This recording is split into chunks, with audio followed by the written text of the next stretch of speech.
Hai semua, kembali lagi dengan saya, Lopiani Gule, tenaga pelaksana gizi Puskesmas Namanteran. Di video kali ini, saya akan membahas tentang dampak gizi tidak seimbang pada balita.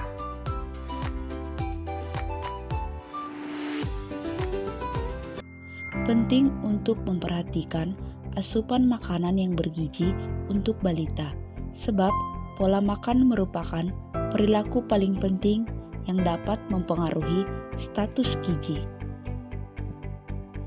Balita merupakan masa saat otak anak mengalami pertumbuhan yang sangat pesat atau disebut periode emas.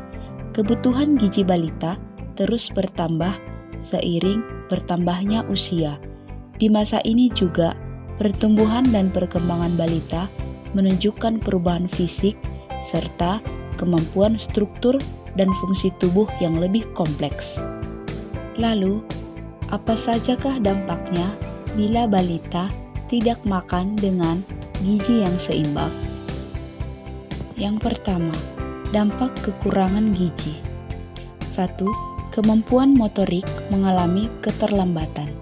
Balita yang mengalami kurang gizi berarti tidak mendapatkan asupan makanan yang cukup sebagai sumber energi. Ini artinya ia berisiko mengalami keterlambatan perkembangan kemampuan motorik. Yang kedua, daya tahan tubuh menurun.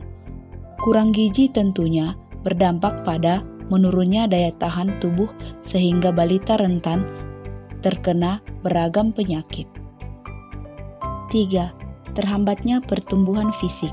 Dampak langsung dari kurang gizi yang terlihat jelas adalah berat dan tinggi badan si balita tidak sesuai dengan usianya. Umumnya, hal ini disebabkan oleh tidak tercukupinya kebutuhan balita atau penyerapan vitamin dan mineral yang tidak sempurna. 4. Pertumbuhan otak terhambat. Untuk berkembang, otak membutuhkan nutrisi-nutrisi penting seperti asam lemak, omega 3 dan omega 6, yodium, juga zat besi. Apabila balita mengalami kurang gizi, maka berarti ia tidak mendapatkan mineral yang dibutuhkannya. Ini akan mempengaruhi perkembangan fungsi otaknya. Contoh akibat kekurangan gizi. Stunting.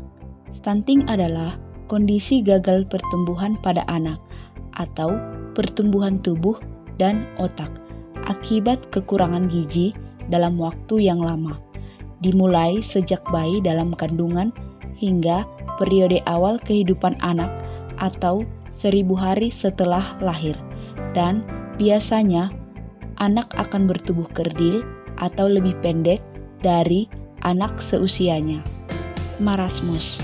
Marasmus adalah gizi buruk akibat kekurangan asupan energi atau kalori dari semua bentuk makronutrien mencakup karbohidrat, lemak, dan protein. Ciri-ciri dari marasmus adalah penurunan berat badan, dehidrasi, diare kronis, perut cekung atau terlihat kempis, kehilangan banyak massa otot dan jaringan lemak, pertumbuhan terhambat, kulit kering dan rambut rapuh, terlihat lebih tua dari usianya, tidak berenergi dan tampak tidak bersemangat atau lesu, dan wajah menjadi bulat seperti orang tua. Kwashiorkor. Kwashiorkor adalah gizi buruk akibat kekurangan protein. Ciri-ciri yang dapat dilihat adalah edema atau pembengkakan karena retensi cairan. Bisa dilihat pada telapak tangan, telapak kaki, atau di bagian perut. Biasanya, perut akan membesar atau buncit dan menonjol. Rambut terlihat kering, jarang dan rapuh, bahkan dapat berubah warna menjadi putih atau kuning, kemerahan seperti rambut jagung. Ruam atau dermatitis. Mudah marah, kelelahan dan mengantuk. Gangguan tumbuh kembang atau ketidakmampuan untuk tumbuh atau berat badannya tidak meningkat, tinggi badan juga tidak bertambah. Infeksi yang terjadi terus-menerus akibat lemahnya kekebalan tubuh, kuku pecah dan rapuh, berubahnya warna kulit, penurunan massa otot, dan diare. Itulah contoh akibat kekurangan gizi.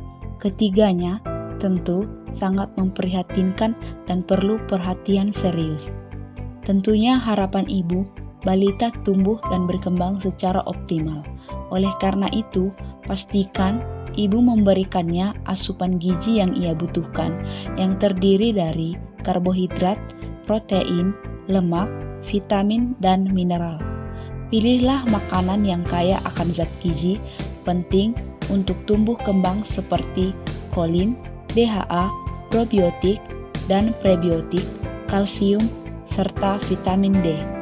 Kreatiflah dalam memberikan variasi makanan, juga bisa menambah nafsu makan balita. Kalau perlu, ibu bisa membuat jadwal makan yang disarankan untuk balita, yaitu 3 kali makan besar yang diselingi 2 kali makan selingan atau cemilan. Dengan memastikan asupan gizi balita sesuai kebutuhan, ibu sudah memberikan dukungan 100% pada proses tumbuh kembangnya agar berjalan optimal. Selain kekurangan gizi, terdapat juga masalah kelebihan gizi pada balita. Hal ini juga merupakan akibat dari gizi tidak seimbang dari makanan yang dimakan oleh balita. Gizi lebih adalah kondisi yang terjadi ketika jumlah asupan makanan anak terlalu banyak dan waktu makan yang terlalu sering, sehingga melampaui kebutuhan gizi hariannya.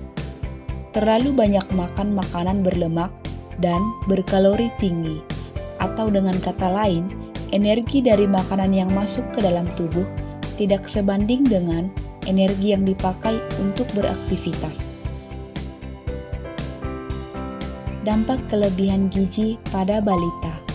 Dampak langsung yang dapat kita lihat adalah 1. Berat badan lebih atau lebih akrab disebut obesitas. Obesitas merupakan kondisi ketika bobot badan anak melebihi tinggi badannya. Hal ini yang kemudian membuat perawakan atau tampilan anak kurang ideal karena tampak terlalu gemuk. 2. Penumpukan lemak pada tubuh mengakibatkan balita kesulitan bergerak atau beraktivitas. 3. Tidur menjadi terganggu karena terasa sesak. 4. Nyeri sendi. Gizi lebih pada anak membuat tulang dan sendinya harus menopang beban yang besar. Tentu saja, beban besar tersebut berasal dari tumpukan lemak yang ada di tubuhnya. 5. Mudah lelah. Kelebihan bobot tubuh dari rentang normalnya membuat anak dengan gizi lebih mau tidak mau harus mengeluarkan tenaga lebih saat beraktivitas. Kondisi inilah yang kerap membuat anak menjadi mudah lelah, bahkan mungkin tidak seaktif teman-teman sebayanya. Yang keenam, risiko secara tidak langsung. Berisiko tinggi mengalami penyakit kronis seperti penyakit jantung, stroke, diabetes. Hal ini dapat dilihat di usianya saat dewasa. Untuk menghindari kelebihan gizi pada anak, sebaiknya setiap kali ibu memberikan makanan besar untuk balita, kurangilah jumlah karbohidrat seperti nasi dan perbanyaklah sayuran. Konsumsi makanan yang berprotein dan juga buah-buahan. Batasilah makanan manis, asin, dan berlemak. Oke, itulah dia beberapa akibat dari gizi tidak seimbang pada balita. Semoga setelah mengetahui hal ini, ibu akan lebih berhati-hati saat memberikan makanan untuk balita. Untuk menyeimbangkan gizi balita, sebaiknya ibu memperhatikan variasi makanan, jumlah porsi makan, sanitasi yang bersih dan sehat, aktivitas fisik anak, dan memantau berat badan secara rutin. Dengan perhatian khusus ini, diharapkan pertumbuhan dan perkembangan anak akan optimal. Baiklah, sekian video kali ini. Jangan lupa sukai, komen, dan bagikan video ini.